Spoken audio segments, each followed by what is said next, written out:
അപ്പോൾ ഇന്ന് നമ്മൾ ഉണ്ടാക്കാൻ പോകുന്ന ഐറ്റത്തിൻ്റെ പേരാണ് ചിക്കൻ കൊണ്ടാട്ടം. അതിനാവശ്യമായിട്ട് ചിക്കൻ നല്ല കഴുകി വൃത്തിയാക്കി വെച്ചിട്ടുണ്ട്.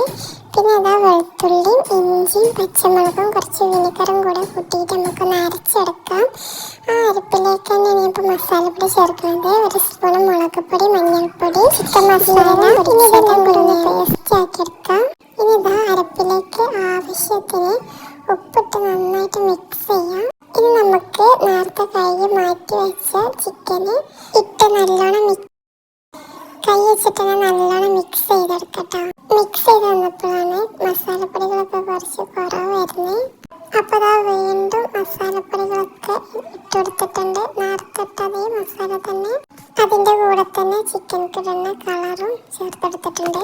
ഇനിയിപ്പോൾ അതാ വീണ്ടും നല്ലോണം മിക്സ് ഒക്കെ ചെയ്ത് ഇളക്കിയിട്ടും വെളുക്കിയിട്ടൊക്കെ ആയിട്ട് ഒരു പരുവത്തിലാക്കി എടുത്തിട്ടുണ്ട്. അപ്പോൾ അതാ 1.5 മണിക്കൂറത്തെ റെസ്റ്റ് കഴിഞ്ഞ് ചട്ടിക്ക് എത്തിയിട്ടുണ്ട്. അപ്പോൾ പൊരിച്ചെടുക്കുന്നതിൻ്റെ മുന്നായിട്ട് 2 സ്പൂൺ കോൺഫ്ലവർ പൊടി ഇട്ടെടുക്കുക. അത് ഞാൻ വീഡിയോയിൽ ഉൾപ്പെടുത്താൻ മറന്ന്.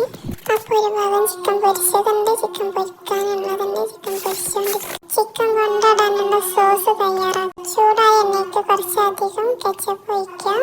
കൂടെ കുറച്ച് വിനെഗറും 1 സ്പൂൺ വലിയ ജീരകം ചേർക്കാം. പിന്നെ അതിലേക്ക് ആവശ്യത്തിന് ഉണക്കമുളക് വറുത്ത് പൊടിച്ചത് ചേർക്കാം. ഇപ്പൊ സോസ് റെഡി ആയിട്ടുണ്ട്. ഇതിലേക്ക് ചിക്കൻ ഇട്ടെടുത്ത് നല്ലോണം മിക്സ് ചെയ്തെടുക്കാം.